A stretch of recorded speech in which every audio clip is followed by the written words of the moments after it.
Usap-usapan ngayon sa social media ang bagong post ni Kim Chiu matapos niyang ibahagi ang kanyang Hello Summer photos kung saan kapansin-pansin ang kanyang fit at sexy na pangangatawan. Suot ang summer outfit na lalong nagbigay diin sa kanyang toned figure. Agad itong umani ng libu-libong likes at komento mula sa kanyang mga tagahanga. Hindi rin nagpahuli ang mga netizen sa pagbibigay ng reaksyon. Marami ang humanga sa natural na kagandahan at alindog ng aktres, habang ang ilan naman ay pabirong binanggit ang pangalan ng kanyang ka-love team na si Paula Avellino. Ayon sa ilang komento, baka raw mapatawag muli ang aktor matapos makita ang bagong summer look ni Kim. Matatanda ang lalong naging malapit sa isa't isa sina Kim at Paolo matapos ang kanilang mga proyekto na ikinatuwa ng kanilang fans. Dahil dito, hindi maiwasang kiligin ng kanilang supporters sa tuwing may kinalaman ng isa sa kanila sa social media post ng kapareha.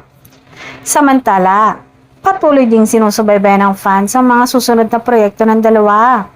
Kamakailan lamang ay naging usap-usapan ang kanilang tambalan sa bagong serye na inaabangan ng maraming kapamilya viewers.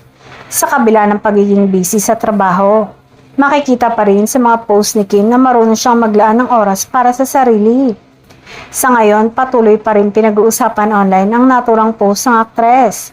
At gaya ng inaasahan, hindi mawawalang kilig ng fans na umaasang may reaction ding ibibigay si Paolo sa viral summer photos ni Kim.